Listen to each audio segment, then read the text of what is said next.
Zu viel Kraft bei Bindungen. Eventuell kennst du das Problem, dass du bei Bindungen, vor allem wenn es nach oben geht, in die obere Lage oder in die hohe Lage, mit viel Kraft versuchst, Ton XYZ zu erreichen.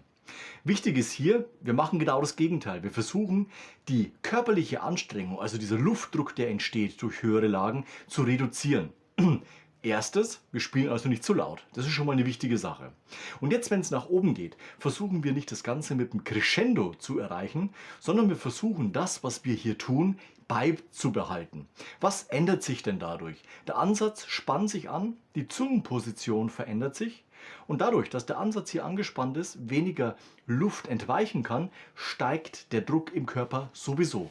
Aber nicht jetzt noch zusätzlich durch ein Crescendo, das ich nach oben gestalte, sondern einfach dadurch, dass die Lippenmuskulatur angespannt ist, die Ansatzmuskulatur ist angespannt und lässt also weniger Luft durch diese kleine Öffnung und somit steigt der Druck im Körper, also der Luftdruck. Jetzt ist es wichtig, dass wir uns auf die Punkte konzentrieren, wie zum Beispiel Ansatzmuskulatur, Zungenposition und letztendlich auch die Stütze. Und das wirst du bemerken, sobald du nach oben gehst, vor allem dann, wenn du es langsamer machst, kannst du ganz genau nachempfinden, in dich hineinfühlen, welche Punkte sich hier verändern. Und das ist eine ganz, ganz wichtige Angelegenheit, damit wir eben nicht nur spielen und dann klingt es auf eine Art und Weise, sondern wir erfahren es am eigenen Leib, am eigenen Körper, was sich dort verändert. Und du wirst sehen, sobald dieses Gefühl erstens mal nachvollzogen wird, kannst du es in den nächsten Tagen auch wieder abrufen.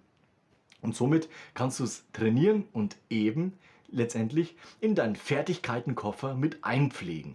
Also, was machen wir jetzt? Wir nehmen den Startton C2 und gehen langsam in Naturtonbindungen nach oben. Das heißt also, wir erreichen das E, das G, das vermeintliche B und dann eben das C3. C2 auf C3 mit allen Naturtönen. Zeitlupe, also langsam.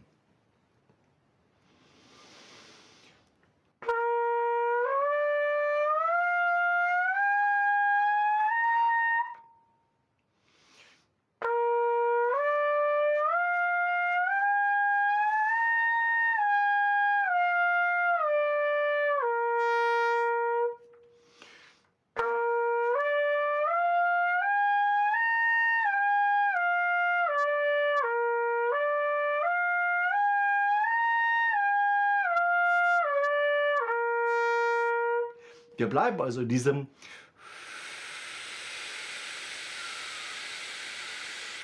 C2-Luftstrom und dann verändert sich eben die Zungenposition. Ne? Die geht ein bisschen nach oben, so ein bisschen nach vorne oben gerichtet. So kann man es eigentlich ganz gut nachvollziehen, ne? Von einem Tu in ein Tui.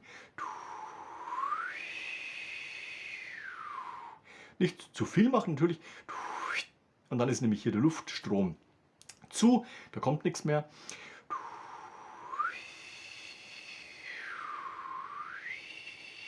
Kann man sehr gut nachempfinden, was da passiert. Und jetzt geht es eben darum, dass wir das Ganze dann noch auf die Trompete übertragen. Du hast schon gemerkt, ich habe beim ersten Mal das langsamer gemacht, beim zweiten Mal auch wiederholt und die Geschwindigkeit etwas erhöht. Und so geht es eben weiter im Training, dass wir ungefähr ankommen bei Du, Di, Ja und so weiter und so fort. Also sagen wir mal, Viertel auf ungefähr 120. Und dann erstmal kontrollieren und wenn das klappt, gehen wir eben wieder durch unsere Naturtöne nach unten. Die Übung bleibt ja die gleiche. Aber hier haben wir dann gleich Variation drin. Also wir spielen das Ganze dreimal, also wiederholt das Ganze.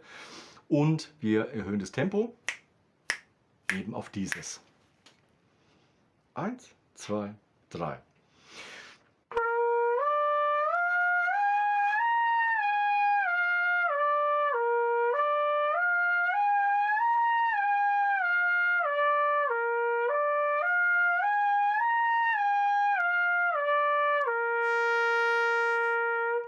Jawohl. Und dann eben 4-mal, 5-mal. Du siehst, wir bauen uns hier wieder eine Übung aus. So wie es immer meine Idee ist bei den ganzen Übungen. Wir haben eine grundlegende Übung und bauen diese aus, variieren die auch etwas und füllen somit unseren Werkzeugkasten in Sachen Übungen immer um eine weitere Übung, die wir selbst erschaffen haben, auf. Wir greifen auch jederzeit auf Literatur zurück. Na klar, bloß beim Einspielen, beim Üben, beim Trainieren geht es mir immer darum, dass wir vor allem besonders gut in uns hineinfühlen und wahrnehmen, was passiert denn bei uns. Wenn ich nach Noten spiele, spiele ich ganz oft die Töne, verliere aber das Bewusstsein für mich. Und dementsprechend bin ich ein Freund von Auswendigspielen. Also, versuch mal diese Übung in dein tagtägliches Üben mit einfließen zu lassen. Meine Idee ist immer ein Monat. Jedes Mal, wenn du Warm-up machst, am Ende von einem Warm-up Naturtonbindungen. Und das machen wir einen Monat lang. Und nach einem Monat machen wir uns Gedanken, hat sich denn etwas verändert? Hat sich was verschlechtert? Oder hat sich was verbessert? Du kannst auch jederzeit so ein Reporting-Buch schreiben, was hast du heute geübt, etc. pp. Nur Stichpunkte und kannst auch immer festhalten, das weiß nicht, mit einem Plus gut, mit 2 Plus super und das gleiche natürlich auch mit Minuszeichen. Da hast du immer so eine grobe Einschätzung von Tag zu Tag, von Woche zu Woche und kannst nach 4 Wochen immer nachschauen, das hat sich gut entwickelt oder das hat sich dementsprechend etwas negativ verändert oder ist gleich geblieben. Auch da gibt es natürlich die Möglichkeit, dass man dann zum Beispiel andere Übungen zu Hilfe nehmen. Hast du Ideen zu diesen Übungen, beziehungsweise kennst du welche, die du machst und dir weitergeholfen haben? Dann gerne damit ab in die Kommentare. Ansonsten lass gerne ein Like und Abo da. Wir sehen uns nächste Woche zu einem neuen Video rund ums Trompete spielen. Bis dahin, ciao, euer Nico.